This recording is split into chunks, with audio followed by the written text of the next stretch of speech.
करने के लिए, उनका दुख दूर करने के लिए, उनके कष्ट को हरने के लिए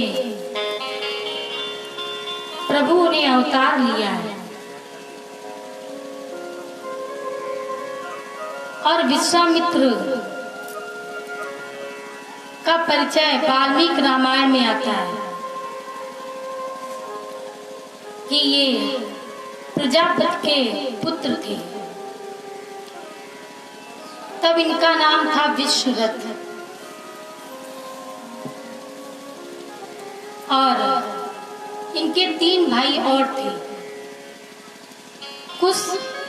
कुशनादि, गादि और विश्वरथ। एक दिन ये विश्वरथ जब राजा बने तो शिकार खेलते खेलते गुरु वशिष्ठ जी के आश्रम में पहुंचे। गुरु वशिष्ठ जी को जब यह सूचना मिली तो गुरु वशिष्ठ जी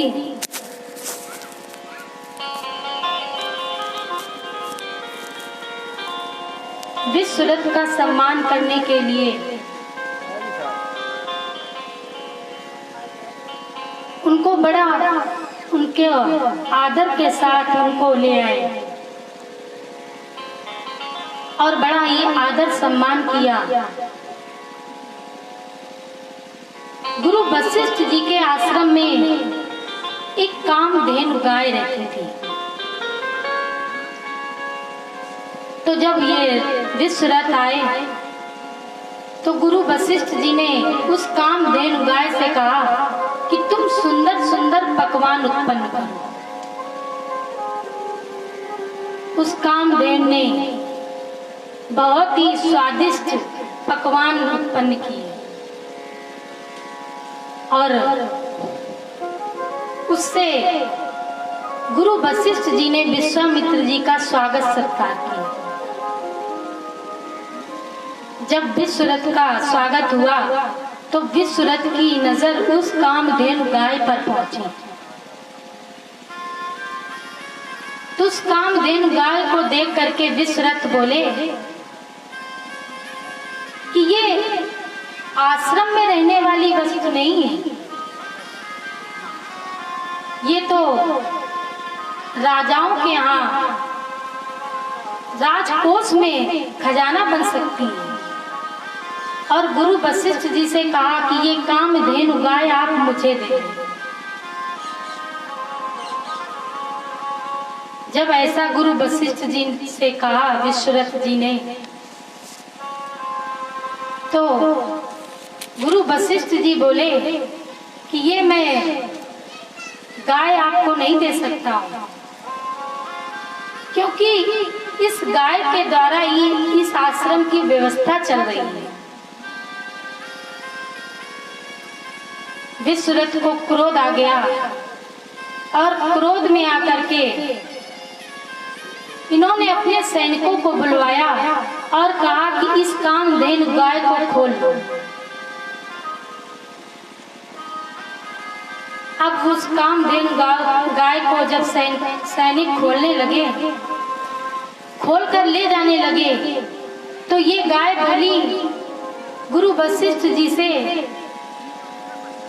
कि आपके सामने इतना अत्याचार हो रहा है और आप खड़े खड़े देख रहे हैं। तब गुरु वशिष्ठ जी बोले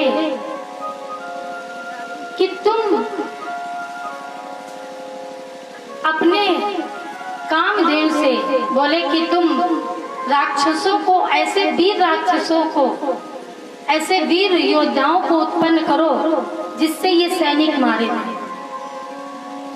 कामधेनु गाय ने प्रणव और भवन जात के सैनिक उत्पन्न किए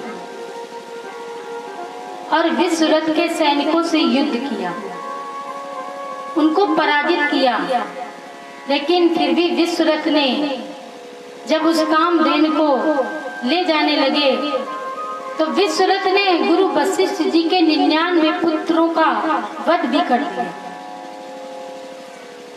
और बरियाई इस कामधेनु को ले जाने लगे। तब गुरु वशिष्ठ जी ने ब्रह्मदंड उठाया। तब विश्वरथ पराजित हुआ। तब इसने ये संकल्प किया कि मैं भी तप करूंगा और तप के प्रभाव से इस गाय को ले जाऊंगा। विश्वरथ ने तप किया और तप का ऐसा प्रभाव पड़ा कि विश्वरथ की मत जो थी, बुद्धि थी, वह अपने आप बदल गई। और ये गुरु वशिष्ठ जी के पास इसने क्षमा याचना भी की। तब का ऐसा प्रभाव पड़ा कि विश्वरथ का नाम विश्वामित्र पड़ा। तब से विश्वरथ को सब लोग विश्वामित्र जी के नाम के द्वारा आज सब लोग जानते हैं। जब विश्वामित्र को ये पता चला कि भगवान राघवेंद्र सरकार का जन्म हो गया है और विश्वामित्र जी के आश्रम में 3 विभाग चल रहे थे। एक जप विभाग, एक योग विभाग और एक यज्ञ विभाग। तो जरा विचार करें कि जब हम लोग जप करेंगे तो क्या चिल्ला के करेंगे? भाई जब तो हम लोग जप करेंगे तो आसन लगा करके और भगवान का ध्यान लगा करके अपनी माला करेंगे। लेकिन अब माला का तरीका भी बदल गया है। कई लोग माला करते हैं, ध्यान लगाते हैं और तब तक गाय दूध पीने लगती है, बछड़ा। तो जब बछड़ा दूध पीने लगता है तो बुलाते हैं कि इधर आओ भैया, ये जरा बछड़ा बांध दो। ध्यान टूट जाता है। तो ध्यान में कोई व्यवधान नहीं था, जप में कोई व्यवधान नहीं था और योग विभाग में भी कोई व्यवधान नहीं था। भाई हम योग करेंगे तो आसन लगा करके ही तो करेंगे, लेकिन यज्ञ विभाग में व्यवधान था। क्योंकि जब यज्ञ में शब्द निकलते थे तो उन शब्दों की आवाज से वह सब राक्षस आ जाते थे और यज्ञ में व्यवधान करने लगते थे। तो विश्वामित्र जी को चिंता हुई, गादि तनय मन चिंता व्यापी, हर बिन मरई न निश्चर पापी, कि ये बिना भगवान के इनको कोई मार नहीं सकता है। तब विश्वामित्र जी ने मन में विचार किया कि प्रभु ब्राह्मणों का, गांव का, संतों का, मुनियों का, विप्रधेन सुर संत लिखित लीन मनुज अवतार, ब्राह्मणों का हित करने के लिए प्रभु ने अवतार लिया है। ऐसा विश्वामित्र जी ने विचार किया और विश्वामित्र जी चल पड़े। विश्वामित्र अयोध्या की ओर चल पड़े। सरयू की जल में स्नान किया और जब यह सूचना चक्रवर्ती जी को मिली कि विश्वामित्र जी आ रहे हैं तो उनका स्वागत करने के लिए चक्रवर्ती जी गए। उनका स्वागत सत्कार किया और उनको बिठाया, उनके चरण पखारे। फिर अपने पुत्रों को बुलाया चक्रवर्ती जी ने, पुनि चरणन मेले सुत चारी, राम देख मुनि बिरत बिसारी। जैसे ही विश्वामित्र जी ने प्रभु राघवेंद्र सरकार को देखा तो विश्वामित्र जी सब शुद्ध बुद्ध खो गए और प्रभु की ओर निहारने लगे।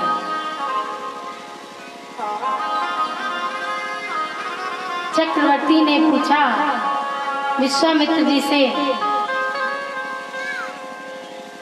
कि आपका यहाँ पर जो आगमन हुआ है वो किस कारण से हुआ? कई कारण आगमन तुम्हारा।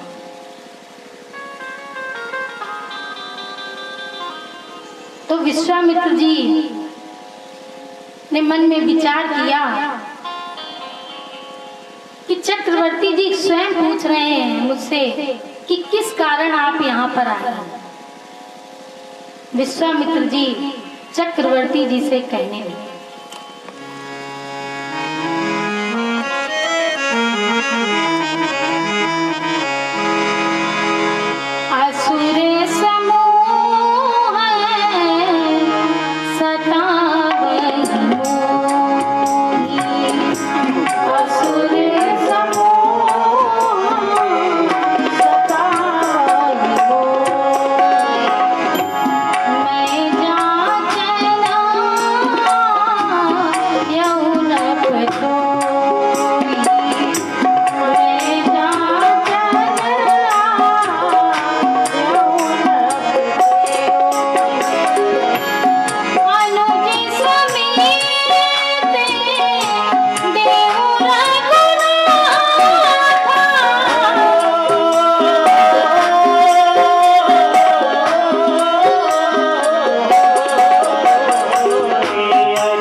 विश्वामित्र जी बोले कि जब मैं यज्ञ करता हूँ तो असुर मुझे कष्ट देते हैं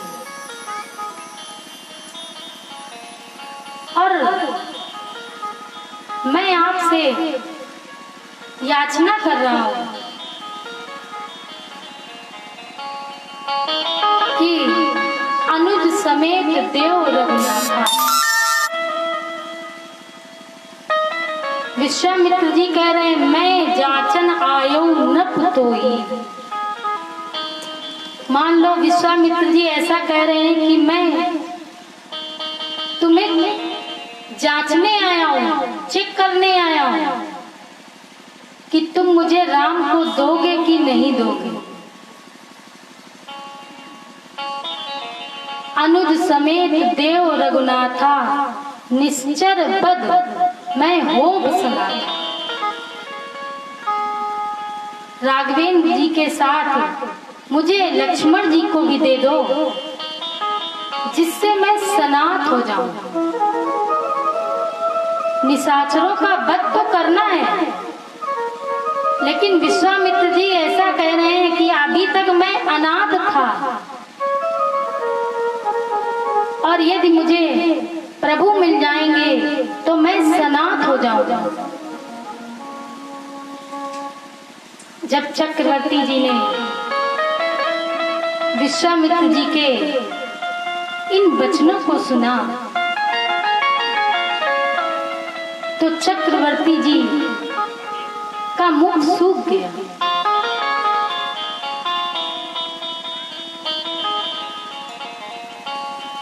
चक्रवर्ती जी बोले, सुनी राजा अति अप्रिय वाणी, हृदय कंप मुख दुत कुमलानी।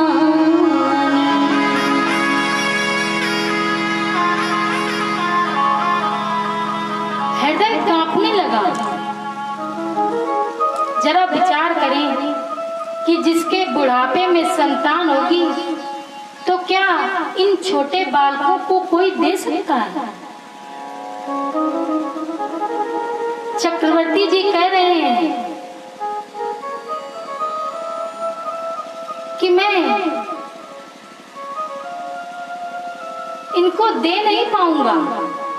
चौथे पन पायो सुत चारी, विप्र वचन नहीं कयो बिचारी। हे ब्राह्मण, तुमने जो ये शब्द बोले हैं, वचन कहे हैं, ये विचार करके नहीं कहे। मेरे बुढ़ापे में संतान हुई और मेरे इतने छोटे छोटे बालक हैं, मैं इनको नहीं दे पाऊंगा। क्योंकि अगर मैंने अपने पुत्रों को दे दिया तो ये अयोध्या भी सूनी हो जाएगी। जहां राम तहां अवध निवास हो। जहां राम है वहीं तो अयोध्या है। भाई, कारू बाबा का मान लीजिए स्थान सिद्ध स्थान है, तो हम लोग अपने घर से जब चलेंगे तो इसी स्थान पर तो आएंगे जहाँ कारू बाबा का घर है, स्थान है। और प्रभु राघवेंद्र सरकार का घर अयोध्या है। तो यदि अयोध्या से प्रभु चले जाएंगे तो अयोध्या तो सूनी हो जाएगी।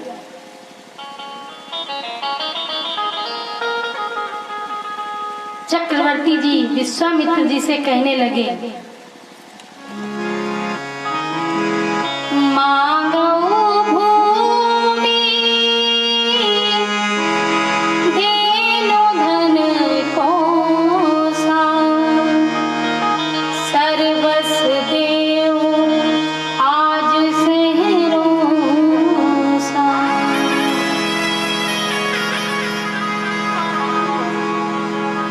मांगो भूमि देन धन कोसा।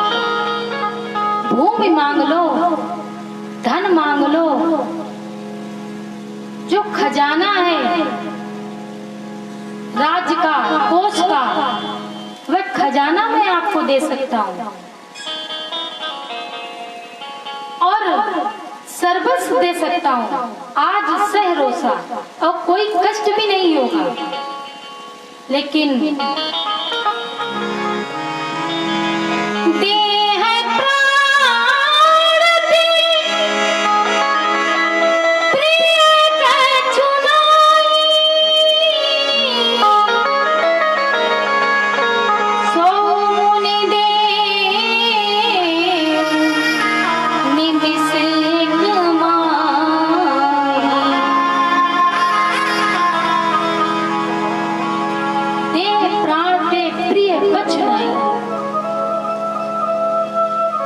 जीव के जीवन में प्राणों से प्रिय कुछ नहीं है। क्रोध में आकर के तो लोग कह देते हैं कि हम जा रहे हैं मरने, लेकिन प्राण बहुत प्रिय है।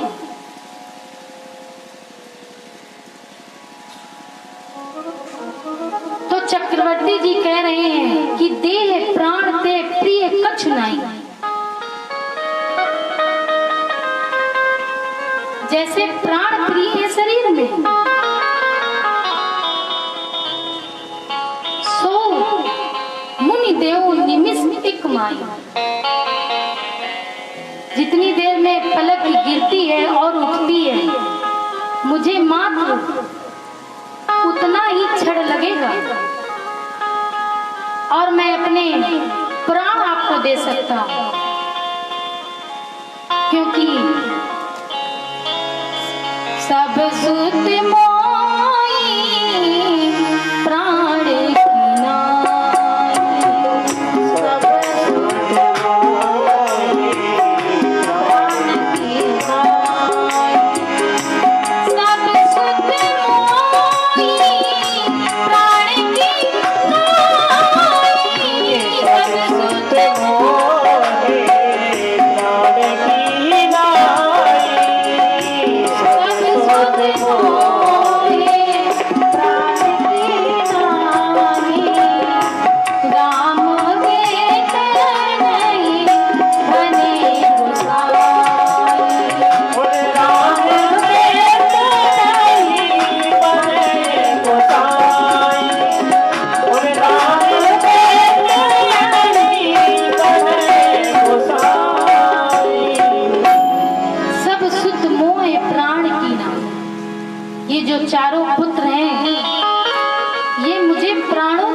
प्रिय है।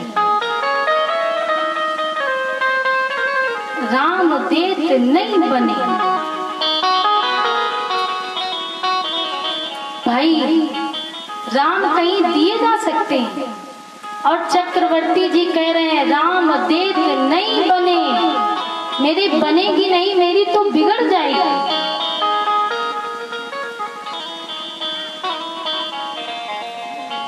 और राम को तो हृदय में बसाया जाता है।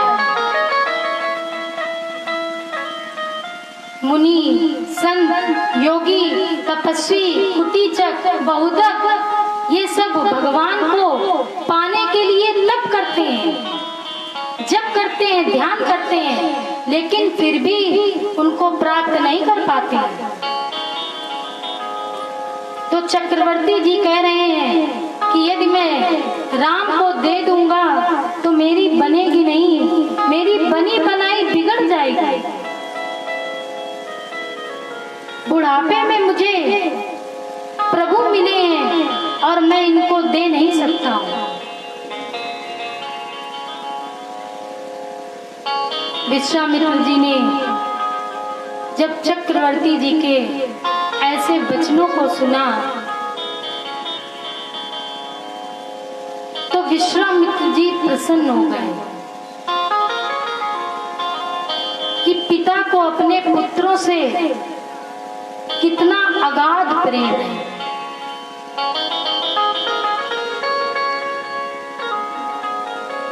तब गुरु वशिष्ठ जी ने चक्रवर्ती जी को समझाया। तब वशिष्ठ बहुविधि समझावा,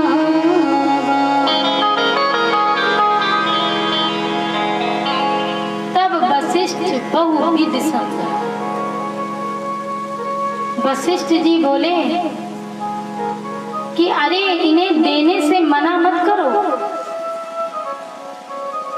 अगर इनको दे दोगे तो तुम्हें बहू मिल जाएगी। बहू जब ये वापस आएंगे तो अकेले नहीं आएंगे, बहू के साथ आएंगे। बहुविध समझाया।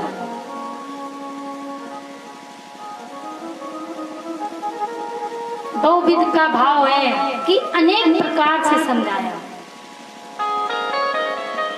प्रथम कारण तो ये बताया कि ये बालक कोई सामान्य बालक थोड़ी है, सामान्य पुत्र नहीं है, ये तो साक्षात परब्रह्म है, परमेश्वर है। राम ब्रह्म परमार्थ रूपा, ये ब्रह्म है, इनको तुम अपना पुत्र मान ही क्यों रहे हो। दूसरा भाव दिया कि ये आपके पुत्र तो बने हैं, लेकिन जन्म लेने का कारण है आपके ही वंश में एक पूर्वज हुए अनरंड,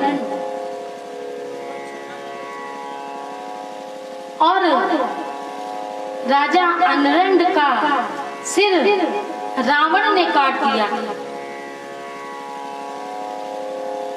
जब रावण ने शीश काट दिया तो अनरंड का शीश आकाश में घूमने लगा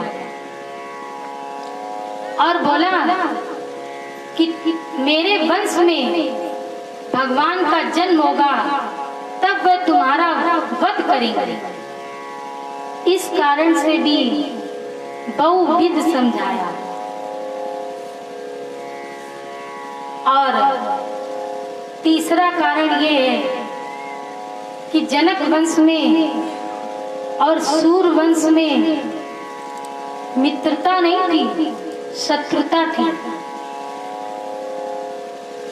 तो मानो गुरु वशिष्ठ जी समझा रहे हैं कि अपने पुत्रों को दे दो, तो जो शत्रुता है वह अब मित्रता में बदल जाएगी,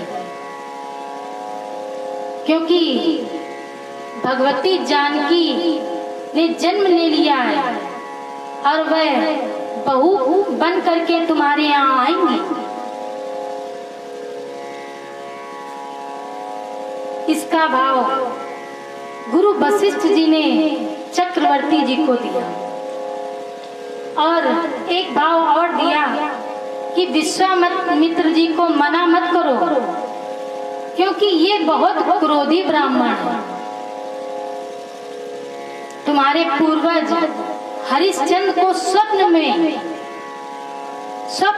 केवल कह करके और इनका पूरा राजपाट ले लिया था, हरिश्चंद्र को मरघट पर खड़ा कर दिया था। तो गुरु वशिष्ठ जी समझा रहे हैं कि विश्वामित्र जी को मना मत करो, बहुविध समझाया। जब बहुत प्रकार से समझाया तब गुरु वशिष्ठ जी की बात चक्रवर्ती जी को समझ में आई और क्रोधी ब्राह्मण से तो सभी लोग डरते हैं। क्रोधी ब्राह्मण 5 हुए। एक भृगु जी महाराज। भृगु जी महाराज इतने क्रोधी थे कि भगवान के वक्ष स्थल पर अपने चरणों का प्रहार कर दिया क्रोध में आकर। और जब चरणों का प्रहार किया तो कोई भी पत्नी अपने पति का अपमान नहीं देख सकती। लक्ष्मी जी ने जब ये देखा तो लक्ष्मी जी को क्रोध आ गया। तब लक्ष्मी जी ने कहा क्रोध में आकर कि मैं ब्राह्मणों के यहाँ कतई नहीं जाऊंगी, ब्राह्मणों के घर में नहीं जाऊंगी। तब भृगु जी महाराज ने भृगु संहिता की रचना की और कहा जो इसका पाठ करेगा और जो ब्राह्मण इसको रखेगा तो उसके यहाँ लक्ष्मी को बरियाई जबरदस्ती आना पड़ेगा। अगस्त जी मुनि महाराज भी बहुत क्रोधी थे। दुर्वासा मुनि को भी बहुत क्रोध आता था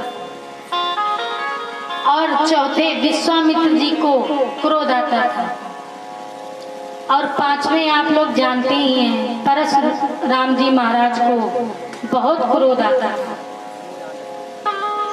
अगर ये प्रसन्न हो जाए तो कहो सर्वस्व दे दे, अपनी गोद में बिठा ले, और यदि क्रोधित हो जाए तो सर्वस्व विनाश कर देते थे। ऐसे ये ब्राह्मण थे। जब गुरु वशिष्ठ जी ने चक्रवर्ती जी को समझाया तब चक्रवर्ती जी की बात समझ में आई कि मेरे गुरुदेव बिल्कुल ठीक कह रहे हैं। चक्रवर्ती जी ने अपने पुत्रों को बुलाया। भोले बाबा पार्वती जी को कथा सुनाते हुए कहते हैं,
यहाँ भी शिक्षा लेनी चाहिए कि यदि पुत्रों को बुलाएं तो अति आदर, ऐसा नहीं है कि छोटे हैं तो हम चिल्ला करके बुला लें।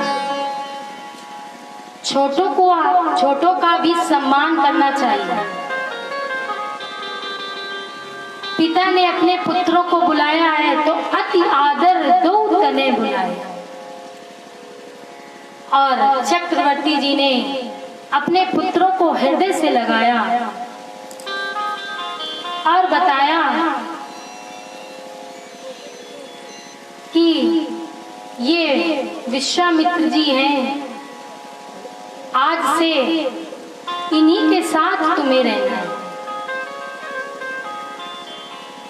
और विश्वामित्र जी से कहा, मेरे प्राणनाथ सुत दो, ये मेरे प्राणों के नाथ हैं। दोनों बालक जो ये प्राण है ना, इनके स्वामी ये हैं।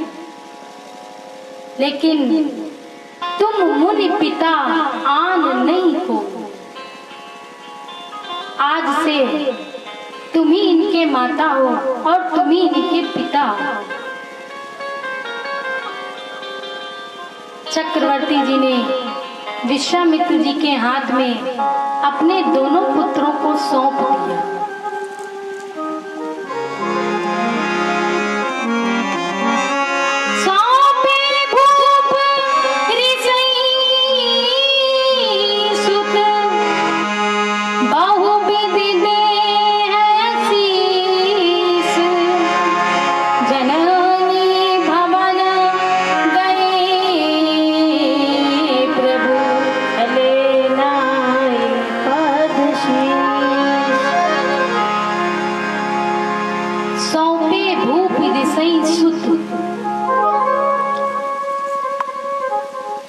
गुरु विश्वामित्र जी को दिया तक भी नहीं है, सौंपा है कि आज से तुम ही इनके माता हो और तुम ही इनके पिता हो।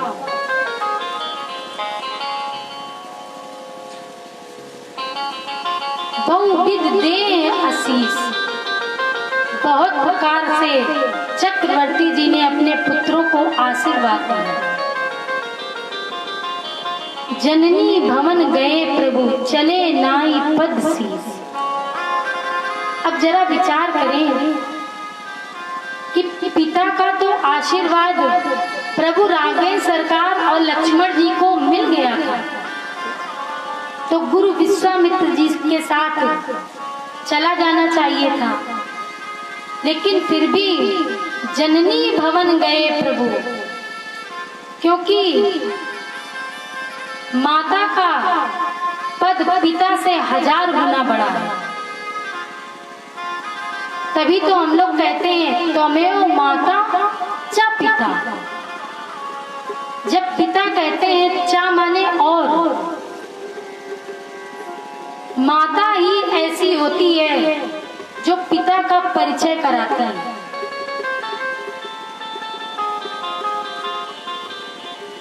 तो इसलिए प्रभु राघवेंद्र सरकार और लक्ष्मण जी महाराज माता के भवन में गए और उनका आशीर्वाद दिया और उनको बताया भी कि अब मैं विश्वामित्र जी के साथ जा रहा हूं। पुरुष सिंह दो वीर, हरस चले मुनि भय। मुनियों का भय दूर करने के लिए भगवान, दुख दूर करने के लिए मुनि भय हरण। मानो भगवान ये बता रहे हैं कि जिन जिन ने मेरी प्रार्थना की थी, सुर मुनि गंधर्वा मिलकर सर्वा गए बिरंज के लोका। जब मुझे पुकारा था, मुझे बुलाया था, तो उसमें मुनि लोग भी साथ में थे।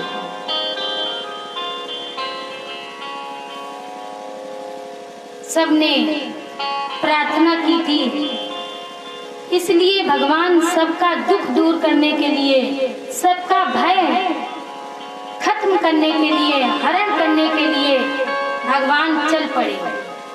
भगवान आगे बढ़े तो गंभीर ताटक वन में पहुंचे प्रभु। विश्वामित्र जी के साथ प्रभु राघवेंद्र सरकार और लक्ष्मण जी आगे चल रहे हैं। तो विश्वामित्र जी बता रहे हैं कि इसी ताटक वन में वह राक्षसी रहती है। ये ताड़का यक्ष जाति में इसका जन्म हुआ था और इसके पति का नाम सुंद था।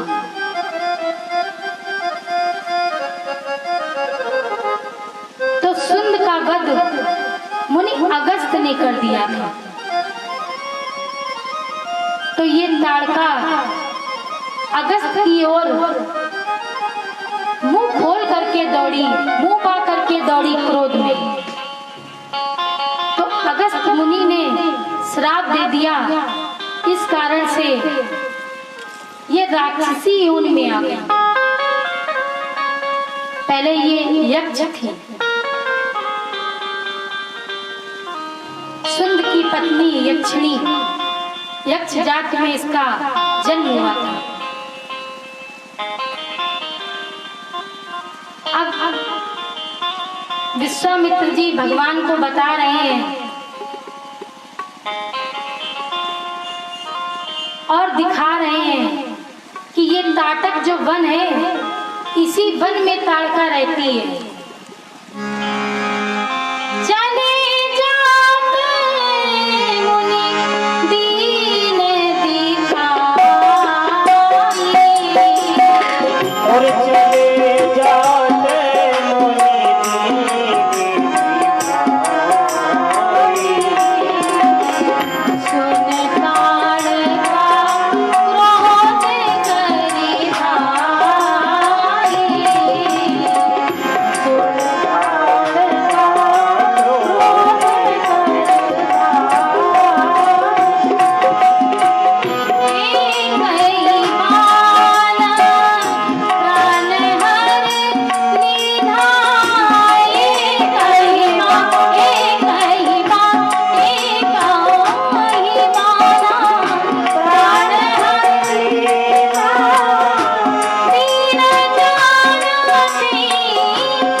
चले जात मुन दीन दिखाई।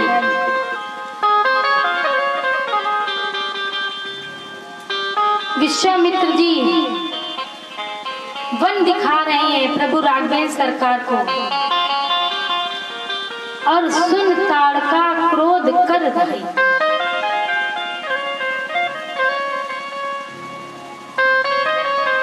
जरा विचार करें कि जब विश्वामित्र जी उस वन को दिखा रहे हैं और बता रहे हैं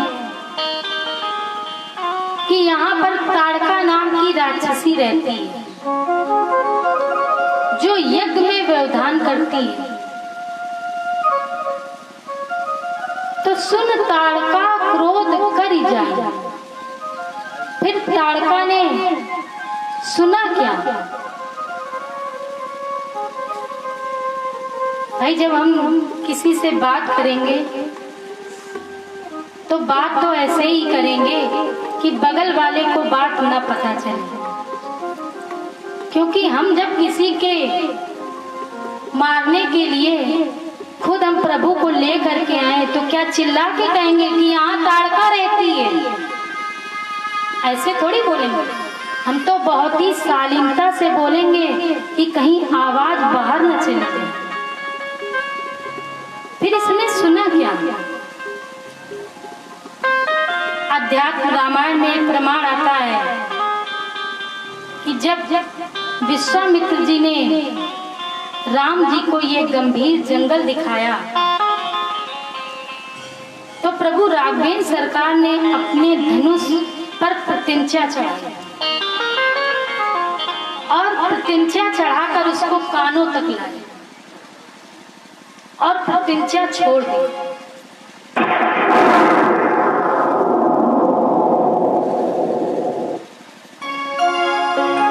तो जो ही धनुष की टंकोर की आवाज ताड़का ने सुनी तो सुन ताड़का क्रोध कर धरा। जो ही वह आवाज सुनी तो क्रोध करके ये ताड़का भगवान की ओर दौड़ी। तब प्रभु राघवेंद्र सरकार ने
प्रभु ने ताड़का के प्राणों को हर लिया।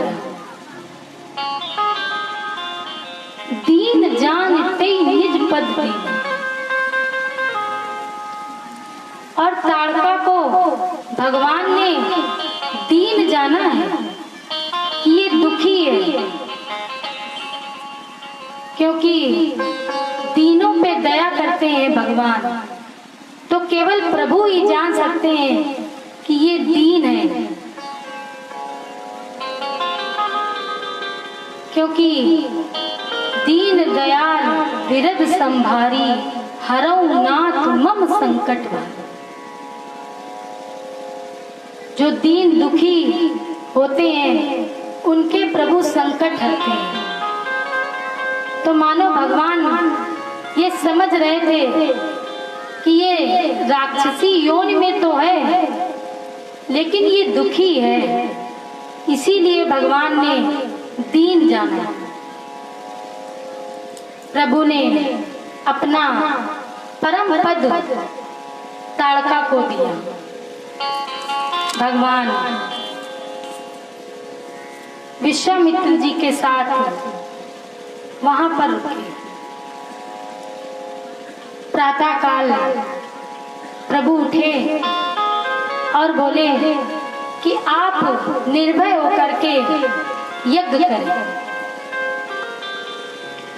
जैसे ही विश्वामित्र जी ने यज्ञ करना प्रारंभ किया तो मारीच और सुबाहु आ गया।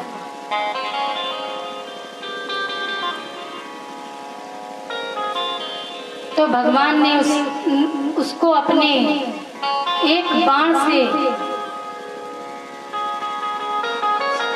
100 योजन पार फेंक दिया। शंखपुंख नामक बाण से, शंखपुंख नामक बाण से वह सागर पार गिरा जा करके मारीच, और सुबाहु को जला करके भस्म कर दिया।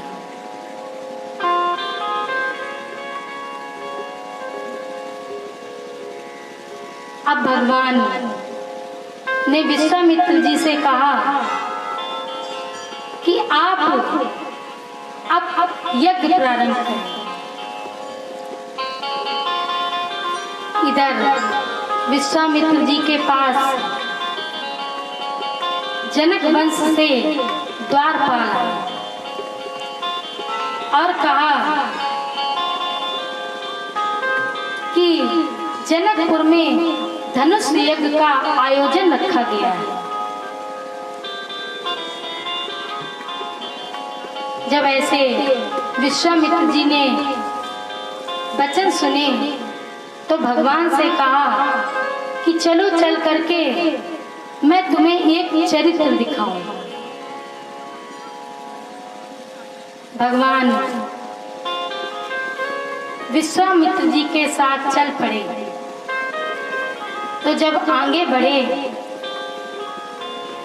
तो विश्वामित्र जी के साथ प्रभु ने एक आश्रम को देखा। आश्रम एक दीख मगमाई, खग मृग जीव जंतु कहनाई।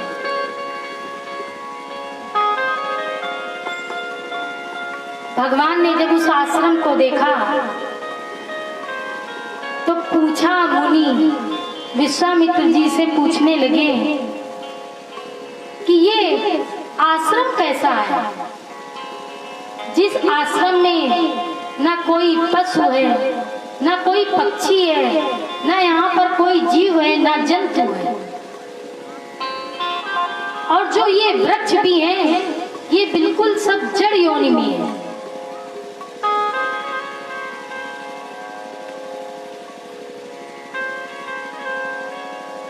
विश्वामित्र जी ने कहा कि ये आश्रम गौतम ऋषि का आश्रम है। संपूर्ण कथा विश्वामित्र जी ने प्रभु राघवेंद्र सरकार को सुनाई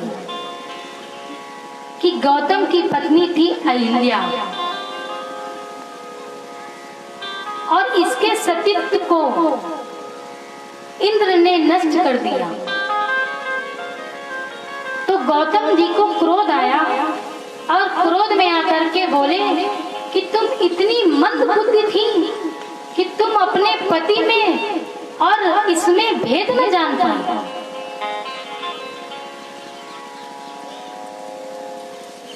इतनी मंद बुद्धि की हो तो जाओ पत्थर की हो जाओ।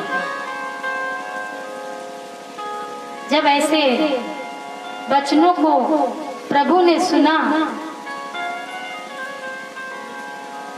तो भगवान बोले कि मैं क्या करूं। तो विश्वामित्र जी कहते हैं कि ये आपके चरणों की धूल चाहती है। गौतम नार श्राप बस उपल दे धर धीर, चरण कमल रज चाहती, कृपा करो रघुवीर। ये चाहती है कि आप इस पर कृपा करें, क्योंकि आप कृपा के धाम हैं। पतित पावन हैं, सबके दुख को हरने वाले हैं। भगवान बोले कि मैं इसके दुख का निवारण जरूर करूंगा। भगवान ने अहिल्या का उद्धार किया। तदोपरांत प्रभु राघवेंद्र सरकार और लक्ष्मण जी महाराज आगे बढ़े। भगवान ने गंगा स्नान किया और विविध प्रकार के दान दिए। 16 प्रकार के दान दिए। भाई कोई अन्न का दान करता है, कोई वस्तु का दान करता है, कोई धन का दान करता है। जिसके पास जो होता है वह उसका दान करता है। अब भगवान ने ऋषियों के समेत वहां स्नान किया और भगवान आगे बढ़े। आगे बढ़ करके प्रभु राघवेंद्र सरकार जब जनकपुर में पहुंचे तो जनक जी को जब यह सूचना मिली तो जनक जी ने स्वयं चल करके और अपने सेवकों को साथ में लेकर के, साथ में गुरु सतानंद जी को भी लेकर के गए और उनका स्वागत सत्कार किया। तदोपरांत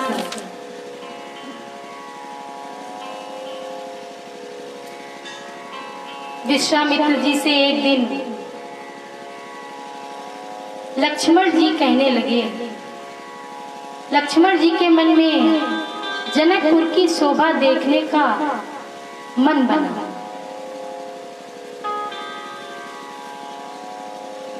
तो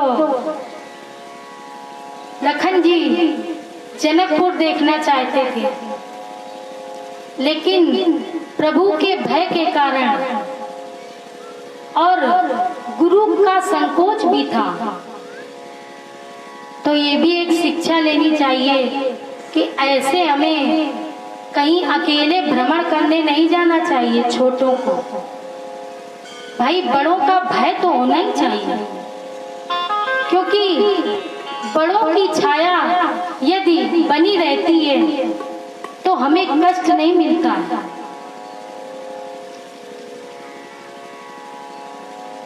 प्रभु राघवेंद्र सरकार लक्ष्मण जी के मन की बात जान गए। राम अनुज मन की गति जाने कि लक्ष्मण जी के मन में जनकपुर की शोभा देखने का मन है कि जनकपुर की जनक नगरी कितनी सुंदर है। भगवान जान गए। तब भगवान गुरु विश्वामित्र जी से कहने लगे कि प्रभु नाथ लखनपुर देखे, ये जो मेरा भाई है ये जनकपुर की शोभा देखना चाहता है, लेकिन आपका डर है, आपके डर के कारण ये कह नहीं पा रहा है। और यदि आपकी आज्ञा हो तो नगर दिखाए तुरंत ले आओ। मैं इनको नगर दिखा करके तुरंत ही ले आऊंगा। अब जरा आप विचार करें कि क्या राम जी ने नगर देखा था? भाई जैसे लक्ष्मण जी वैसे ही राम जी। राम जी भी पहली बार आए हैं और लक्ष्मण जी भी पहली बार आए हैं, लेकिन भगवान कह रहे हैं कि यदि आपकी आज्ञा हो तो मैं इनको नगर दिखा करके तुरंत ले आऊंगा। ऐसा भगवान ने इसलिए कहा, भगवान के मन में विचार आया कि ससुराल मेरी है और ये लक्ष्मण उसको पहले ही देखना चाहता है। ये मन में भाव आया। भगवान प्रभु राघवेंद्र सरकार और भैया लक्ष्मण दोनों ही लखन नगर की शोभा देखने के लिए नगर में प्रवेश कर गए। अब इनकी सुंदरता को देख करके बालक दौड़ करके आए और बोले कि चलो मैं तुम्हें नगर की शोभा दिखाता हूँ। जितनी भी नारियां थी वह सब झरोकों से प्रभु का दर्शन करने लगी। युवती भवन झरोखन लगी। पहले ये नियम था कि माताएं घरों से बाहर नहीं निकलती थी, लेकिन अब तो जमाना उल्टा हो गया है। अब तो माताएं हर काम में आगे हैं। अब तो माताएं पर्दा भी करने में कहती हैं हमें एलर्जी है।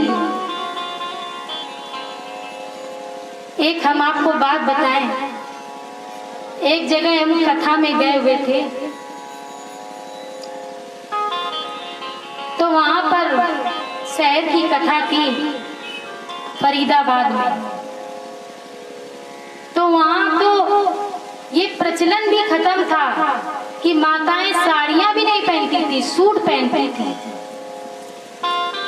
और माताएं कहने लगती थी भाई कहीं कहीं सास और ससुर की ये इच्छा होती है कि हमारी बहू साड़ी पहने। तो एक माई मेरे पास आई और बोली कि आप इनको कुछ समझाएं। तो हमने कहा भैया हम नहीं समझा सकते किसी को, ये इतनी पढ़ी लिखी है, खुद समझदार है, तो हम इनको क्या समझाएंगे, ये तो ये बात खुद समझती है। तब वह माई दुखी हुई और बोली आप बिल्कुल सही कह रहे हैं। तो जमाना अब इतना बदल गया है, कई क्षेत्रों में जाते हैं, हरियाणा तक हो आए हैं और जमाना यही चल रहा है कि माताएं सर पर पल्ला नहीं रखती। और साड़ी का तो जमाना बिल्कुल खत्म हो गया है, सूट का जमाना आ गया है। लेकिन आज भी हमारी बूढ़ी माताएं ऐसी हैं कि जिनके सर से पल्ला नहीं हटता है। इतना बड़ा पल्ला बहुएं नहीं करती हैं, भाई बहुएं बुरा ना माने। लसड़ा की माताओं को हम नहीं कह रहे, यहाँ की छोड़ के, जहाँ हम पहले कथा कह रहे थे वहां की बात कर रहे हैं। लसड़ा में तो बहुत मर्यादा है और ये हम ब्याज गद्दी से झूठ नहीं कह रहे हैं आप लोगों से। ये एक प्रथम गांव हमने ऐसा देखा है जहाँ बहुएं और जो हमारी बूढ़ी माताएं हैं उनके सर से तो पल्ला हटता ही नहीं है और बहुओं का तो पल्ला बहुत आगे रहता है। ये मेरा एक पहला ऐसा गांव है जहाँ पर माताएं इतना पल्ला करती हैं बुजुर्गों को, और नहीं तो पल्ला तो अब सब समाप्त हो चुका है, पल्ला अल्लाह बिल्कुल उठ चुका है। तो रामचरितमानस से ये शिक्षा लेनी चाहिए कि कोई भी स्त्री बाहर निकल करके प्रभु का दर्शन करने नहीं आई। युवती भवन झरोखन लगी, जो झरोखे बने थे उन झरोखों से आंख लगा करके प्रभु का दर्शन कर रही थी। निरखी राम रूप अनुरागी, और भगवान के रूप को देख करके इनके मन में प्रेम उत्पन्न हो गया। इधर प्रभु राघवेंद्र सरकार जनकपुर की शोभा देख करके आए। तदोपरांत भगवान जब लौट करके आए तो जाना कि विलंब हो गया है, तो कहीं विश्वामित्र जी मेरे गुरु जी मुझ पर क्रोध न करें। भगवान पुष्प लेने के लिए गए। वहां पर भगवती जानकी से भगवान की भेंट हुई। हम ये सोच रहे हैं कि आज विवाह हो जाए, विवाह तक की पावन कथा हो जाए, तो कारू बाबा हम पर दया करें और आज विवाह तक का तो प्रसंग हो ही जाना चाहिए। भगवान आगे बढ़े। पुष्प वाटिका में प्रभु राघवेंद्र सरकार और भगवती जानकी की भेंट हुई। तदोपरांत भगवती जानकी गिरजा पूजन के लिए गई। पार्वती मैया ने भगवती जानकी के मन की बात जानी और कहा सुफल मनोरथ होए तुम्हारे, जो तुम्हारे मन में कामना है वह पूर्ण हो। अब जो जनक जी के सेवक थे बंदी जन, तो जनक जी ने एक प्रण कर रखा था जब जानकी जी कुछ बड़ी हुई तो राजा लोग इनको चाहते थे कि ये जानकी मुझे मिल जाए। तो जनक जी ने राजाओं से युद्ध किया और उनको पराजित किया। तभी जनक जी ने एक संकल्प लिया कि जो ये शिव जी का धनुष है और इसको जो तोड़ेगा उसी के साथ मैं जानकी का विवाह करूंगा। सभी सभा मंडप में बैठे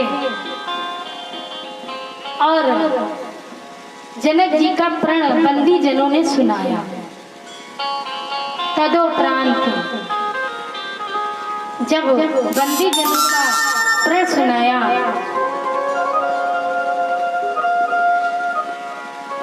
तो सब राजाओं ने जब भगवान को देखा तो मन में विचार कर लिया कि इनके सामने मेरी कुछ नहीं चलेगी। ऐसा मन में विचार आया और ये सब प्रभु को निहारने लगे, प्रभु का दर्शन करने लगे। इधर सब चक्रवर्ती राजा उठे और जो ही उस धनुष के पास पहुंचते तो उसको छू तक न पाते, तोड़ने की तो बात ही भूल जाइए। उसको उठाने की कोशिश करते तो उसको हिला तक नहीं पाते। फिर एक साथ कई राजा इकट्ठे होकर के उस धनुष को उठाने के लिए जब चलते तो वह भी उसको हिला नहीं पाते।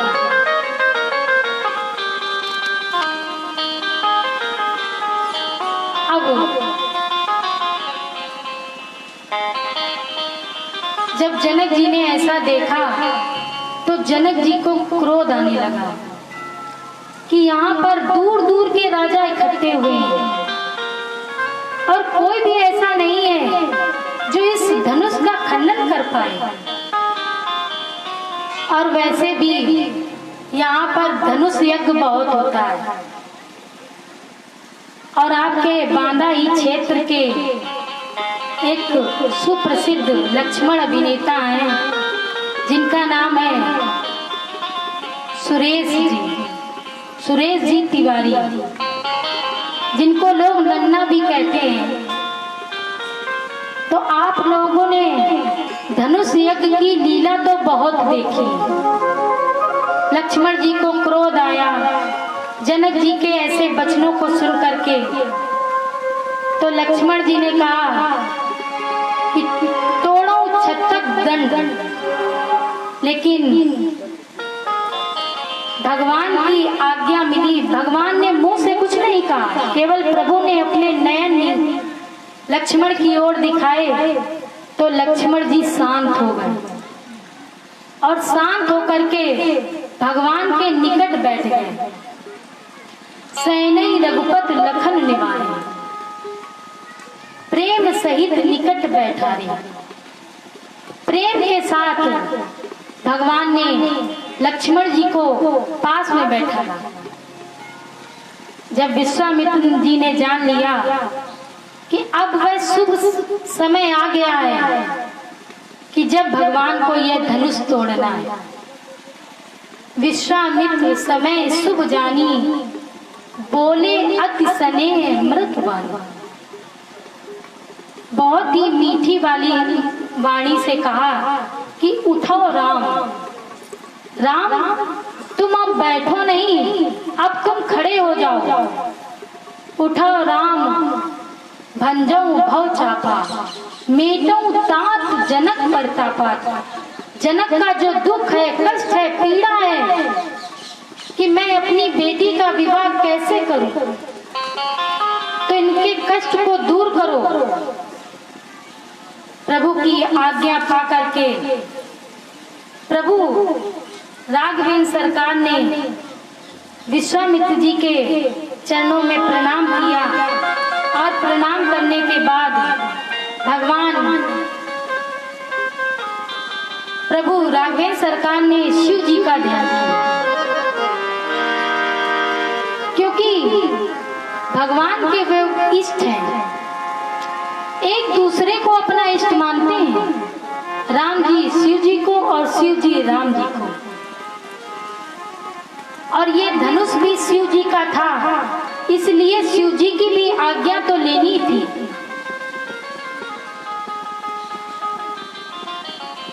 प्रभु ने भगवान शंकर जी की आज्ञा ली और उस धनुष को उठाया और तेई क्षण राम मध्य धन तोड़ा। प्रभु राघवेंद्र सरकार ने धनुष जब तोड़ा तो इस बात को कोई जान नहीं पाया कि कब भगवान ने चाप चढ़ाया और कब उसको खींचा और कब उसको तोड़ दिया, ये कोई नहीं जान पाया। अब तो जय जयकार होने लगी, झांझ मृदंग सब बजने लगे। भगवती जानकी जयमाला लेकर के आई और जयमाला लेकर के आई तो भगवान को पहनाना चाहती हैं, लेकिन पहना नहीं पा रही। एक सखी थी चतुर सखी, लगी कहाँ बुझाई, पहनाओ जयमाल। चतुर सखी ये देख रही थी कि भगवती जानकी जो कंगन पहने हुई थी, कंगन जो हम लोग पहनते हैं तो उसमें शीशे लगे हुए थे और भगवती जानकी ऐसे जयमाला लिए हुई थी। तो ये चतुर सखी देख रही थी कि भगवती जानकी उन कंगनों में प्रभु का दर्शन कर रही है। तो वह सखी कहने लगी, अरे अब कंगन में क्यों दर्शन कर रही हो? अब यही तुम्हारे पति हैं, यही तुम्हारे स्वामी हैं, अब इनको जयमाला पहनाओ। अब कंगन में देखने की जरूरत नहीं है, अब ये तुम्हारे पति बन चुके हैं, ये तुम्हारे साथ ही रहेंगे। जब ऐसा उस सखी ने कहा तो भगवती जानकी ने जयमाला पहनाई। प्रेम से बोलिए जानकी मैया की जय हो, राघवेंद्र सरकार की जय हो।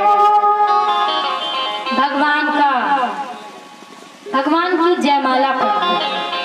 अब वही सिस्टम है भाई कि विवाह में पहले जयमाल होता है, तो भगवान का भी पहले जयमाल हुआ। जब जयमाला पड़ गई तो विश्वामित्र जी ने जनक जी से कहा कि ये शुभ समाचार अयोध्या में भी पहुंचा दो। जब ऐसा कहा तो जनक जी ने दूतों को भेजा।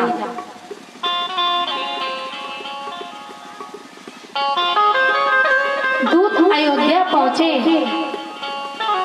और जब अयोध्या में जा करके चक्रवर्ती जी को पता चला कि ये मिथिला नगर से दूत आए हैं, तो चक्रवर्ती जी ने तुरंत सैनिकों से कहा कि तुरंत ले आओ। जैसे ही दूत आए तो दूतों ने चक्रवर्ती जी के चरणों में प्रणाम किया। कर प्रणाम तिन पाती दीनी, मुदित महीप आप उठ लीनी। चक्रवर्ती जी ने ये भी नहीं विचार किया कि मैं राजा हूँ और मुझे ये चिट्ठी मेरा मंत्री ही पकड़ा देगा, तो प्रसन्नता में ये भी भूल गए और स्वयं उठ करके उन दूतों से चिट्ठी पकड़ी। राम लखन उर कर बर चिट्ठी, रही गई कहत न खाटी मीठी। राम और लक्ष्मण की ये चिट्ठी सबसे पहले चक्रवर्ती जी ने अपने हृदय से लगाया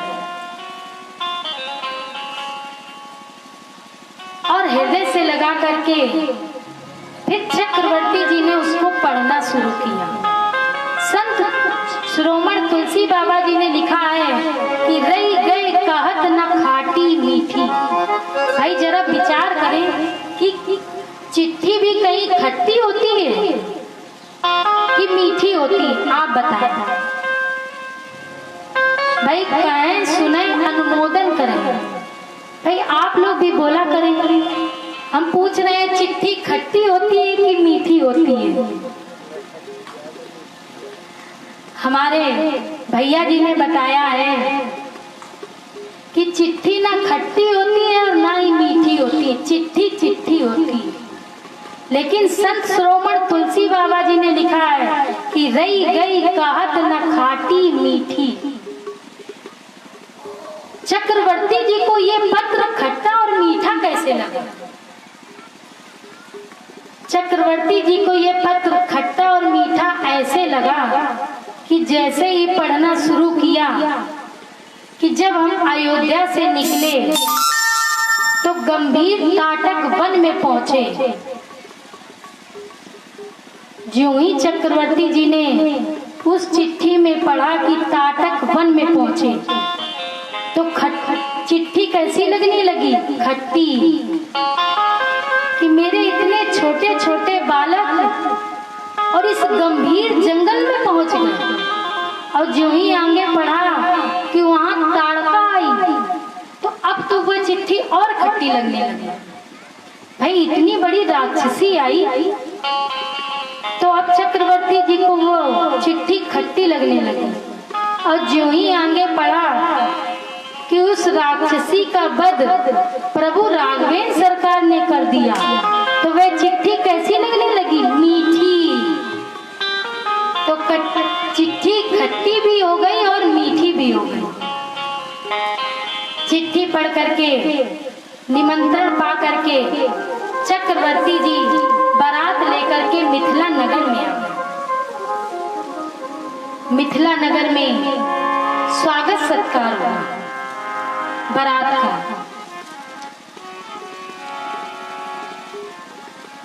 और वहां पर भगवान प्रभु राघवेंद्र सरकार और लक्ष्मण जी भी पहुंचे और अपने पिता के चरणों में प्रणाम किया। फिर चारों भाइयों के सहित और चारों वधुओं के सहित, बहनों के सहित, भगवती जानकी के सहित भगवान का विवाह संपन्न हुआ। तो आइए, भगवान का विवाह हुआ है तो एक विवाह में गीत हम लोग भी गाएं और सभी लोग विवाह में ताली जरूर बजाएंगे, क्योंकि अपने अपने विवाह में 20-20, 25-25, 50-50 हजार के बैंड बाजा करते हैं आप लोग। तो विवाह का उत्सव बहुत ही धूमधाम से मनाया जाएगा। तो सभी माताएं, और माताएं हमारी लसड़ा की बहुत ही अच्छी है, ये बहुत बात मानती हैं। और देखो, भगवान के विवाह में सूनापन बिल्कुल नहीं रहना चाहिए। हम तो भाई ब्यास गद्दी पे बैठे हैं और ब्यास गद्दी की एक मर्यादा भी होती है, तो हम तो मर्यादा से बने हैं। और आप लोग तो कारू बाबा के दरबार में, तो नाचनो हो तो नाचिए कारू बाबा के दरबार में। सड़कों पे नाचने से क्या फायदा है? कुछ नहीं मिलने वाला। तो 3 लोग के ठाकुर का विवाह हो रहा है, तो जिसको पांव घुमाने हो बिना संकोच के कि बाबा बैठे हैं, कि दादी बैठी हैं, कि ताऊ बैठे हैं, ये भी सब कारू बाबा के भक्त बैठे हैं, तो बिना संकोच के आप लोग पांव घुमाएं। और आज हमारी भाभी जी भी नाचेंगी। भाई पांव तो घुमाने ही पड़ेंगे, चाहे खड़े होकर पांव घुमाएं, क्योंकि 3 लोग के ठाकुर का विवाह हो रहा है। तो बिल्कुल भी शर्माने की बात थोड़ी है। तो सभी लोग ताली बजाएंगे। माधव की ओ माधव की आई बारात रे,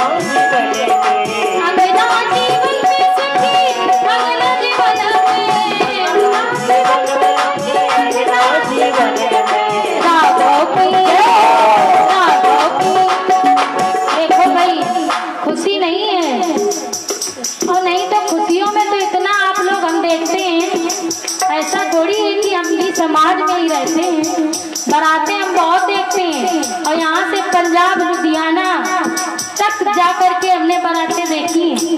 माताएं खूब नाचती हैं और माताओं की तो छोड़ दीजिए, भाई लोग भी बहुत नाचते हैं। तो यहाँ कैसी शर्म, ये तो बाबा का दरबार है। अरे नाचना है